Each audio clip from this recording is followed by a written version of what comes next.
Thank you, Natalia. Well, I'm here because I believe in Cyprus. I believe there's great untapped potential here. Cyprus is doing relatively well, better than most European countries, but I think it can do far better. And since Philip has more or less covered everything very much in depth and analytically, it saves me a lot of time. I won't repeat any of the things. I'll just share some of my experiences. And my talk is more about how I personally experience and see investment climate, sectors where we can invest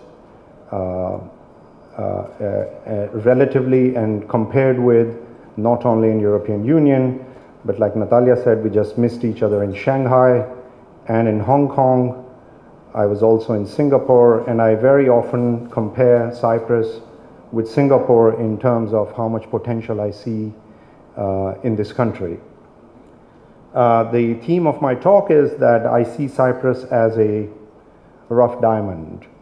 It takes about 2 to 3 billion years through a mystical secret process, how a diamond is shaped 100 miles below the earth.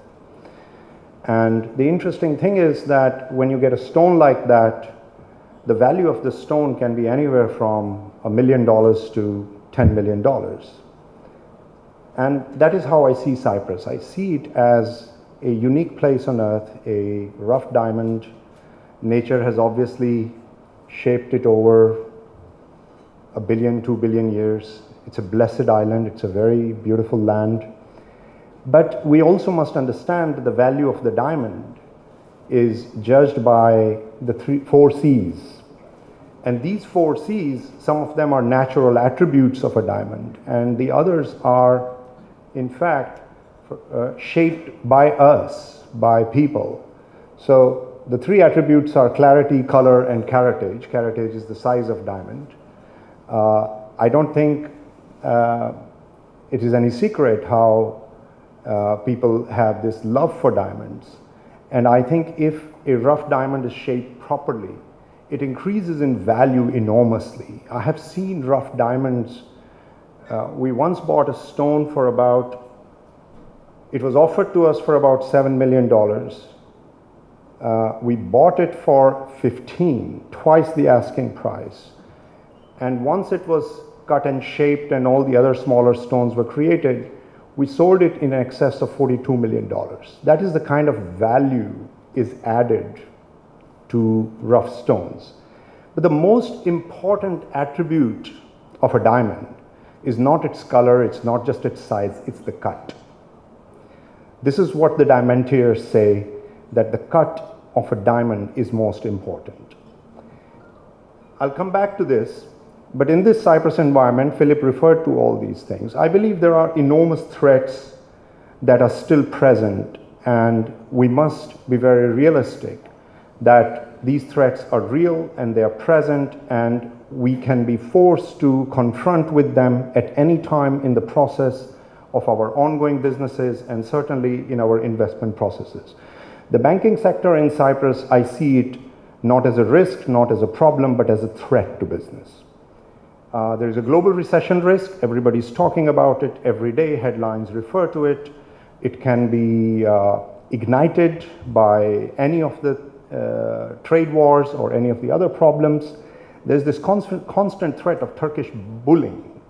I mean, we have an invading army which is sitting on our island, and while Cyprus has this potential to become an energy power, and Cyprus has always had peaceful intentions towards, as a European Union member, there's no end to this Turkish bullying, and this presents a threat. There's geopolitical turbulence, we have a lot of conflicts, we have a lot of disputes, there are trade wars. I mean, this American-Chinese trade war, what repercussions it will have on the whole planet, on the global economy, is unknown to us. And usually when a big event like that happens, it is the smallest countries and the smallest economies that suffer the most, because we don't have the defense mechanisms, and we don't have the reserves, and we don't have the strategic strengths that that we can protect ourselves. And of course, there's a risk of wars. The Syrian war has just ended. There's a threat of war in the Persian Gulf. There is a threat of a war in Venezuela. There are other conflicts and wars going on. So we must be aware that we live in a very connected world. Whatever happens outside affects us all. These are the headlines. I'm sure you see all of them every day, that there's a recession coming. These three events will create the next perfect storm in Europe. Italy will now bring Europe down. This is the debt crisis in Europe. So we must understand that it's not just what happens in Cyprus. Like Philippe said, the government is doing relatively well here. The businesses have responded relatively better than most other countries. But this is not the only problem we face. We face problems of European economy. We face the problem of global threats. And why do I call Cyprus a rough diamond? Because unlike many other countries, it has some amazing natural gifts. We all know about it. We all talk about it. We have the natural resource of sunshine. We have a great location. We have found gas, which can turn Cyprus into the Qatar of European Union. We have sea and sand, and now, to give the analogy of a smartphone, Cyprus is small and smart. It's a smart country. I compare it with the smartest of telephones. So if we put a good operating system and a good software inside, it can become one of the smartest economies in the world. That's what I like to say. So because of these natural gifts, I think you will all agree, and that is why you're all here, and a lot of foreigners come here and buy properties and do business here, is because Cyprus inevitably has a bright future. It is inescapable. If we don't do anything, Cyprus has a good future because we have some great natural gifts. But what is that bright future? And that is the main question of our time. That is the main question that investors ask. We hear a lot about government creating 10-year plans, 5-year plans, and we've been through that. 80 years of Soviet Union creating 5-year GOS plans. Are we going to have a future which will be defined by a GOS plan? Is it going to be tourism number economics? Oh, we have 5 million tourists, 6 million tourists, 10 million tourists. Casino economics? What is that future? What are we really aiming for? Is it all going to be based on sale of passports? And by the way, I'm a big believer that Cyprus should not sell 700 passports a year. I believe Cyprus should offer 5,000 passports a year. I've seen the success of Canadian investment programs. I've seen EB5 in United States. I've seen Australia. I've seen UK. There is no reason why Cyprus should not attract investment by attracting talent, capital, operating companies, fintech companies, technology companies to come and live on the Cyprus, obtain citizenship, and have a good lifestyle. So I'm a big believer in the passport system, and like Philippe, I've also heard a lot of these threats coming from EC, from European Union institutions. It's a sovereign issue. I don't think the passport scheme should end. I think it should be expanded. It should be made smarter, and I believe it will continue. Or is this the future? There's nothing wrong with it. People will always drink. They will always get, they would always need to have this lifestyle. But is that the future of Cyprus? It reminds me, when I listen to all these discussions about what is the future of Cyprus, it reminds me of Alice in Wonderland. If you don't know where you're going, every road will get you there. So I think any road we take in Cyprus will get us there, but I don't think it'll get us there. I believe the most certain future, if you are going to take investment decisions today, if you're in property, look at property as prop tech. Invest in innovation. Unless there is an innovative component to whatever you are doing, your investment is at a much higher risk. You must move beyond traditional classical business models of doing the same over and over again. Innovation is extremely important. Invest in anything that is related to technology. Software, gaming development, fintech. We just met Philippe in Kiev, where I just closed an investment in a technology company. And there is so much capital looking for possibilities to invest in technology, and Cyprus just is lagging behind, that it cannot even service the most basic needs of corporations in terms of IT. So this is one sector that one could invest in instead of just Ayanapa tourism. I'm a big supporter of heritage tourism. I believe Cyprus should promote more diverse tourism. We should send tourists to our beautiful villages, to mountains, to other remote areas, and people should experience that beautiful spirit of Cyprus, the culture of Cyprus, the real human touch of Cyprus, rather than just what I call the colonial scourge of all-inclusive. I'm surprised that in 21st century we have something called all-inclusive tourism. It is a shame. Environmental and cultural tourism. People today, the tourists are aware. They don't want to just consume and exploit. They want to actually give back to where they come to. When they come to Cyprus, they love this island. They want to plant a tree. They want to see this country get greener and more sustainable and more beautiful. So let's attract that kind of tourists to the island rather than that all-inclusive tourist. Invest in organic agro products. The world is moving towards quality agriculture, quality food. Everybody's more health conscious, and Cyprus has beautiful climate, very good soil quality.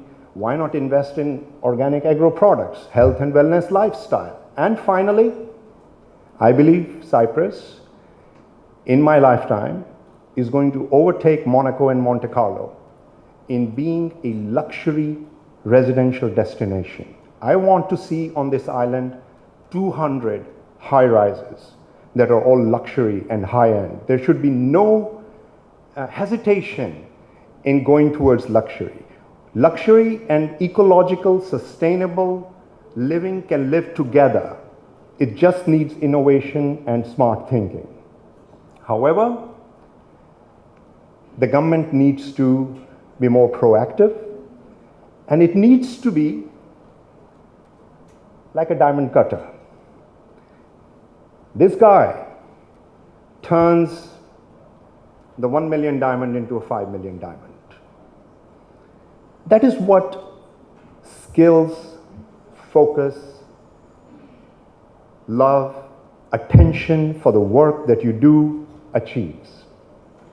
The polish, this cut in statecraft, it means, first of all, Cyprus must ensure that it is a country that can claim on the international stage that it adheres to the European values.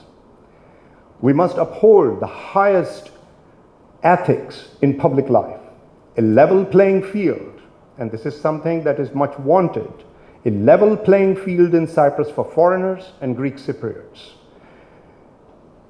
It can no longer be acceptable that foreigners, investors, tourists, residents, pensioners, workers, employees, that they're always treated as second-class citizens, no matter what they do on the island, how dedicated they are to the island, and how much they contribute to the island. Integrity of judiciary. Not a month passes without a big scandal in this country. It is unacceptable that the judiciary, which is the bedrock of a European country, of a functioning, trusted system, that the judiciary should be under the lens of scrutiny and doubt. That is not acceptable. So it must be a high priority that people have faith in the integrity of judiciary. Zero tolerance for corruption and racism. It is not acceptable in this time and day, in 21st century, that there should be corruption of the kind that we experience on our island. The government's focus should be not only to indulge in cronyism or an oligarchic system, but all the dividends of this investment, the sale of passports, should in fact be deployed to help the weakest segments of society, the most underdeveloped parts of the island, the most underserved members of our society, rather than just continuing to pump money to the top of the society. And finally, listen to investors, listen to foreigners. I go to a lot of forums in Cyprus, and I think in this, Natalia's forums are quite unique, that Cyprus economy, which is in fact driven by foreigners, foreign tourists, foreign investors, foreign real estate buyers, that in fact how little voice is given to these foreigners in conversation with the Cypriot decision makers. So her forums are extremely important because it is a real interaction between foreigners who are very important to Cyprus economy and Cypriots. And I'm paraphrasing somebody, I think you'll recognize my words. We as foreigners, we must dare to question the conduct of the government, and we must ask that the rule of law, anti-corruption mechanisms must be in place. And it's not only about law. Great countries and great societies are not just shaped by law. They're also shaped by compassion. I'm not going to go into the news of the recent weeks that I'm sure has shaken every one of us to the core. The whole country, the whole society is completely shaken and we are saddened. But we must have compassion for all humans on the island, irrespective of who they are. Last year, in the same speech, I talked about compassion for dogs, for animals, because we still have cases of cruelty towards dogs. But now with what we have seen happening on the island, I've just put animals in the second place because our first responsibility is towards people. So we must demand from the society that we are a compassionate society. That is what makes us a good investment destination.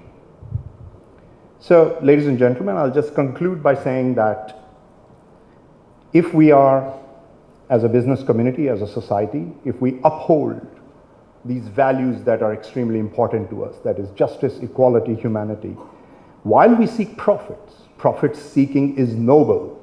While we seek profits, if we uphold these values, then that is what will determine whether we will end up in a bubble or whether we will be a diamond. Thank you very much.